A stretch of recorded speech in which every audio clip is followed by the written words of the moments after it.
Voice of Sindh news के नाजरीन को आपके अपने मेजबान काजी नईमुद्दीन की जानिब से अस्सलाम वालेकुम। नाजरीन, आज हम आपकी मुलाकात सिंध के मारूफ ताजिर और अंजुमन ताजरान के रहनुमा आसिफ इकबाल आरई से करा रहे हैं। आसिफ इकबाल आरई किसी तारुफ के मोहताज नहीं। उन्होंने मुल्क में किसी भी नागाहानी सूरत में हर मुमकिन शाना बशाना साथ दिया।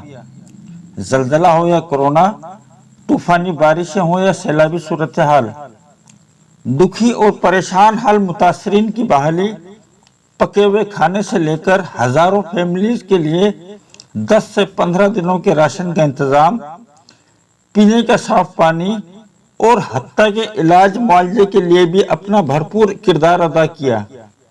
यही वजह है कि आज टंडोलियार के तूल अर्ज के मुतासरीन शहर का बच्चा बच्चा उनके किरदार से वाकिफ है। काबिल जिक्र बात यह है कि आसिफ इकबाल आरई के इक़दाम रंगो नस्ल जातो पात से बालातर होकर खालिसतन अल्लाह तबारक ताला की रजा और दुखी इंसानियत की खिदमत के लिए हैं, जिन्होंने इमदाद देते वक्त मुतासरीन की इज्जत नफ्स मजरू होने से बचाने के लिए ना तो कभी तस्वीर बनवाई और ना ही video. Voice of Sindh news की जानिब से आसिफ इकबाल आरई की हौसला अफजाई, उनसे तफसीली इजहार ख्याल मालूम किया गया, जो हाजिर खिदमत है। बिस्मिल्लाहिर्रहमानिर्रहीम। मेरा नाम आसिफ इकबाल आरई है। मैं टंडोलिया सिंध से बिलोंग रखता हूँ। पेशे के लिहाज से मैं एक छोटा सा ताजिर हूँ। इस साल मानसून की बरसातों में रेन एमरजेंसी इदारों और आलमी इदारों ने ख़बरदार कर दिया था कि गुज़िश्ता सालों के मुकाबले में इस साल बरसातें ज़्यादा होंगी। 25 अगस्त को तक सिंध और बलूचिस्तान डूब गया। 1.5 महीने के अंदर क्या हुआ, मेरी बात ज़रा 2-4 मिनट की 6 मिनट की बात है, ज़रा मेरी मेहरबानी करके पूरी बात ज़रूर सुनें। 10 अगस्त तक बलूचिस्तान डूब चुका था। उसके बाद सिंध में भी मतवातिर बरसातें चल रही थी और फिर सिंध का जो दूसरा फ़्लो आया तेज़ी के साथ और सिंध तकरीबन डूब गया। 19 अगस्त की शाम को मेरे शहर में 5 बच्चे पानी में डूबे, जिनको मैं ख़ुद मौके पर पहुंचा, जिसमें 3 बच्चों को इब्तदाई तिब्बी इमदाद देकर बचा लिया गया। 2 बच्चों को लेकर जब हम मोटरसाइकिलों पर निकले तो सारे रास्ते पानी से भरे हुए थे। हमें अस्पताल पहुंचने में, जो कि 5 मिनट का रास्ता है, 5 से 7 मिनट का, हमें आधे से 1 घंटा लगा वहाँ पहुँचने में। एक बच्चे ने मेरे हाथों में सिविल अस्पताल के गेट पे दम तोड़ा और दूसरा शायद उससे पहले या बाद में दूसरे मोटरसाइकिल पे था, वो दम तोड़ चुका था, जो कि हमें सिविल अस्पताल की इंतज़ामिया ने बताया। बदकिस्मती की मैं बात कहूँगा कि हमारा नेशनल मीडिया भी उस वक्त सोया हुआ था। हमारा नेशनल मीडिया शहबाज गिल की सांसें चेक कर रहा था, प्लेटलेट्स चेक कर रहा था, उसका शुगर चेक कर रहा था, उसकी ऑक्सीजन चेक कर रहा था। और हमारी फेडरल गवर्नमेंट अपोजिशन पर गद्दारी के मुकदमे दर्ज कर रही थी और हमारी पंजाब हुकूमत और केपी की हुकूमत फेडरल गवर्नमेंट के ऊपर गद्दारी के मुकदमे दर्ज कर रहे थे। ये चूहे बिल्ली का खेल चल रहा था। बलूचिस्तान डूब चुका था, सिंध डूब चुका था, अमवातें हो चुकी थी, फसलें तो डूब गई, हमने डूबते हुए देखा है, अभी भी डूबी हुई हैं। लोग रोडों पर आ गए। जो आज से 2 महीने पहले ज़कात खैरात देने वाले लोग थे, वो रोड पर बेसरो सामान, जहाँ जहाँ रोड की ऊंचाई है वहाँ आके वो बैठ गए। उसके बाद अलमी हमारे मुल्क में ये हुआ, गंदा पानी पीने से उनके जानवर मरने लगे, चारे की कमी हो गई, जो कि अब तक मौजूद है। घास अब तक मिल नहीं रहा है, जानवरों को इस वक्त कुत्ते भी नहीं खा रहे हैं। सिंध के अंदर रोडों पे इतनी भैंसें पड़ी हुई हैं, इतनी बकरियां पड़ी हुई हैं, इतनी गायें पड़ी हुई हैं, ताफून फैल रहा है। उसके बाद इंसानी अमवात का सिलसिला शुरू हुआ, जो कि थम नहीं रहा है। डायरिया, पेचिस, टीबी, मलेरिया की बीमारियां पैदा हो गई हैं, क्योंकि लोगों को साफ़ पानी नहीं मिल रहा है। इस सारे दरमियान में शहर के लोग फौरी पहुँचे हैं इमदाद के लिए और अल्हम्दुलिल्लाह अभी तक पहुँच रहे हैं, अभी तक उनकी मदद कर रहे हैं। गुजरात के फरिश्ता सिफ्त इंसान इम्तियाज़ कौसर साहब, खैरपुर मीरस के चौधरी अब्दुल मजीद अराई साहब के तवज्जुह से हमें मुसलसल ट्रकें आ रही हैं जो हम पूरे सिंध में जो है राशन, टेंट, खेमे हम पहुंचा रहे हैं, जो हमारा हाल है। मैं बात करूंगा अभी हुकूमत की और अपोजिशन की। मुझ समेत हर पाकिस्तानी या हमारे बैरून मुल्क पाकिस्तानी जो इंसानियत का दर्द रखते हैं, उनका दिल इस टाइम खून के आंसू रो रहा है। क्यों कि ये जो लोग खैरात देने वाले थे ये अफ़गान महाजरीन बन गए हैं। अफ़गान महाजरीन के खेमों में भी खुराक है, पानी है, छत है, लेकिन मेरे सिंध वासियों के पास ये तीनों चीज़ें नहीं हैं। लोग भूख से मर रहे हैं, बीमारियों से मर रहे हैं। हुकूमत के अभी 3 दिन पहले 15 अरब का ऐलान हुआ है, अभी तक कुछ पहुंचा नहीं है। इससे पहले 12 ज़िला को, सिंध के 12 ज़िला को आफतज़दा करार दिया गया। हर डिस्ट्रिक्ट को 1-1 करोड़ रुपए दिया गया ऐलान के मुताबिक, लेकिन मुतासिरीन के पास अभी तक कुछ पहुंचा नहीं है, सिवाय जो लोग अपनी मदद आपके तहत उन तक जो है अपनी आवाज़, अपनी खिदमत, राशन, टेंट, खेमे लेके उन तक पहुंच रहे हैं। मैं बात करूंगा हमारे सियासतदानों की, हमारी अपोजिशन की। हमारी इंतज़ामिया तो है ही नाहल। हमारी सारी हुकूमतें हमेशा इन मामलात में नाहल होती हैं। लोग कहते हैं ये अल्लाह का अजाब है। अगर ये अल्लाह का अजाब है तो बिलावल हाउस में पानी क्यों नहीं आया? अगर ये अल्लाह का अजाब है, रायविंड के महलों में एक बकरी भी नहीं मरी। अगर ये अल्लाह का अजाब है, अगर ये अल्लाह का अजाब है, इमरान खान के घर में कोई बच्चा क्यों नहीं डूबा? मौलाना फजलुर रहमान के महलों में कोई कुत्ता भी क्यों नहीं मरा?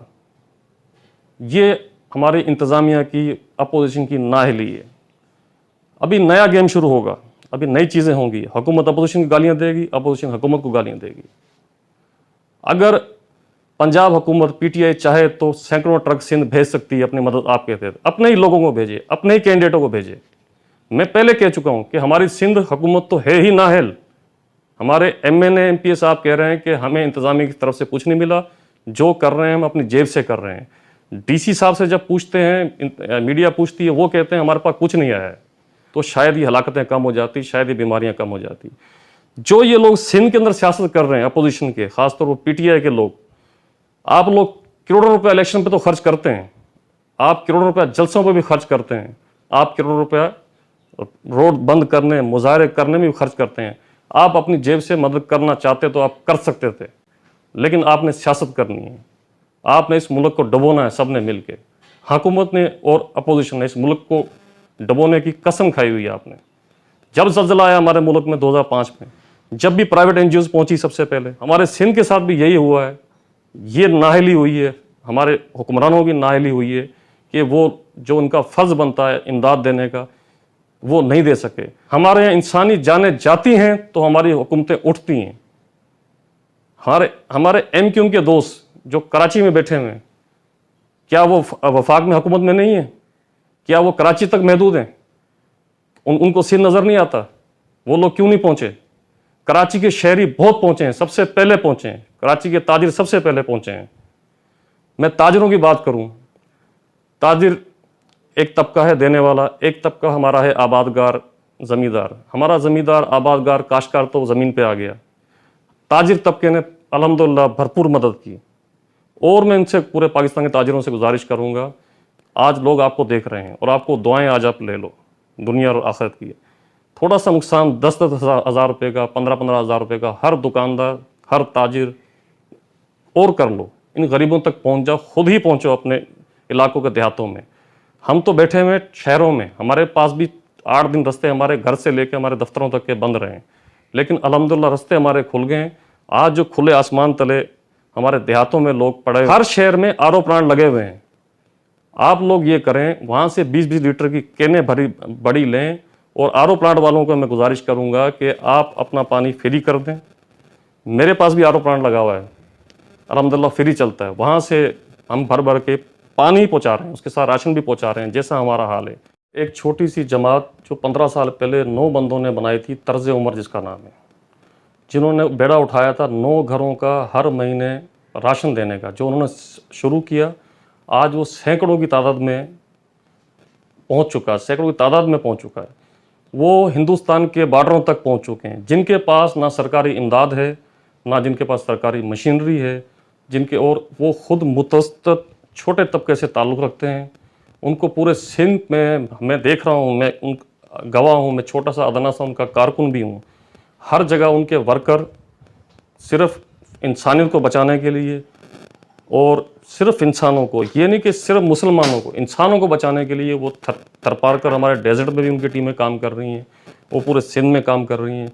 उनको अल्हम्दुलिल्लाह मुखियर हजरात जो है भरपूर तरीके से मदद कर रहे हैं, और वो उन्होंने बेड़ा हमारे टंडलियार का नहीं उठाया हुआ, पूरे सिंध का बेड़ा उठाया हुआ है। उनको बच्चा बच्चा जानता है। 9 बंदों की टीम सैकड़ों लोगों तक रिलीफ दे सकती है। ये काम हमारी हुकूमती मशीनरी का है। हमारे जान और माल की जिम्मेदार हमारी हुकूमत है, जो कि हमसे टैक्स लेती है।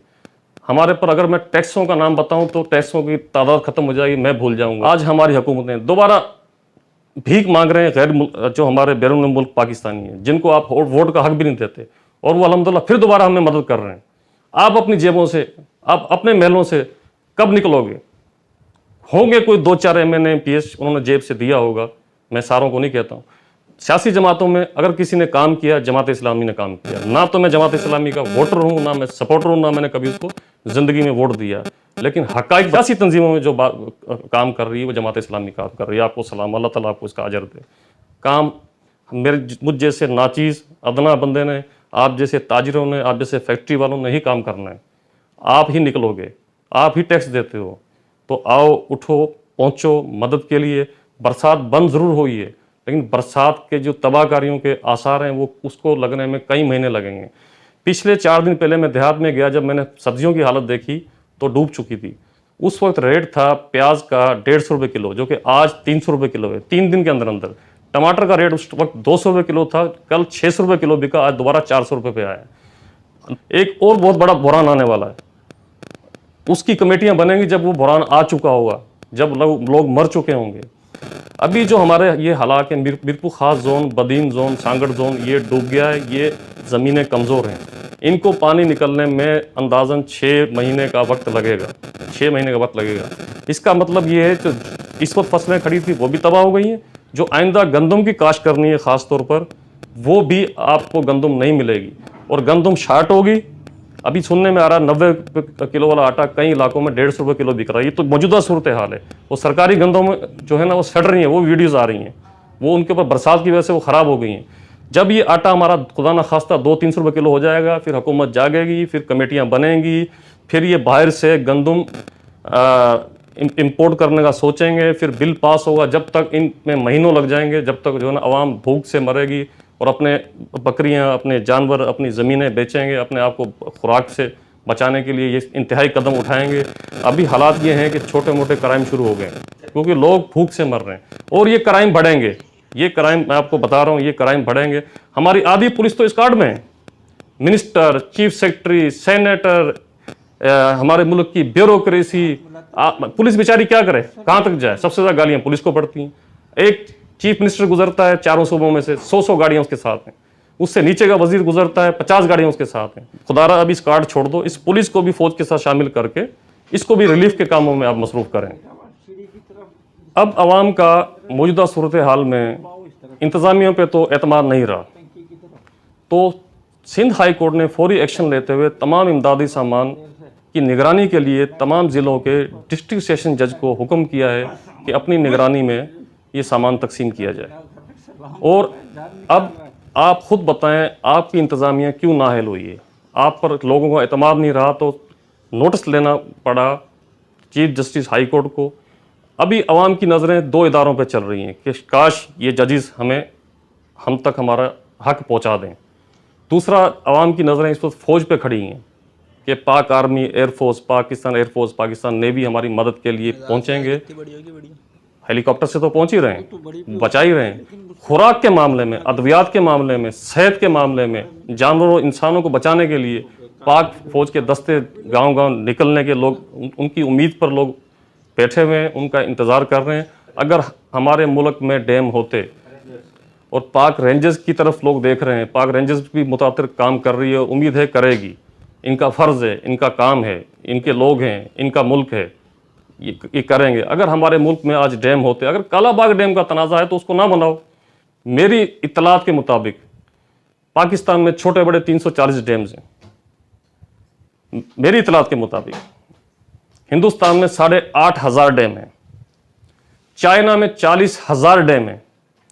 जो ये लाखों करोड़ों क्यूसिक पानी हमारा ज़ाया हो रहा है, आज ये हमारा पानी भी बच जाता, हमारा इंसान भी बच जाते, शायद हमारी थोड़ी बहुत फसलें बन जाती, डैम्स और बन जाएं, सेवन शरीफ में बन जाएं, पहाड़ी इलाकों में डैम्स बनते हैं और डैम बन जाएं।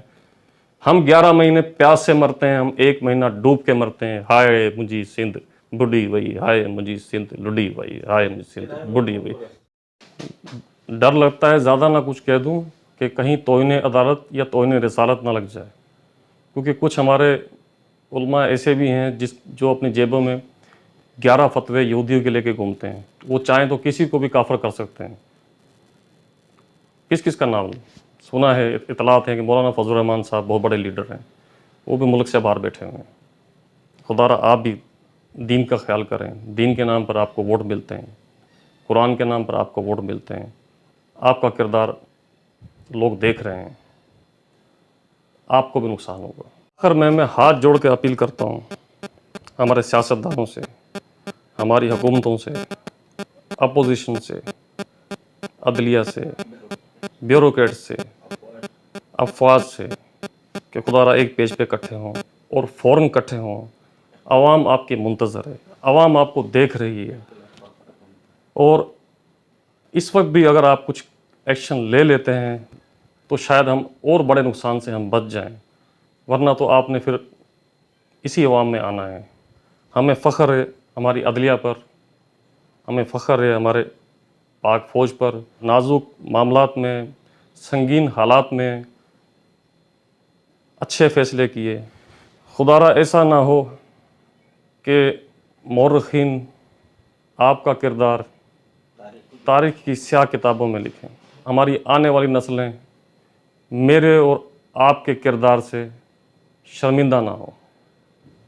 अल्लाह ताला हम सब का हामी और नासिर रहे। पाकिस्तान जिंदाबाद, पाक फ़ौज जिंदाबाद।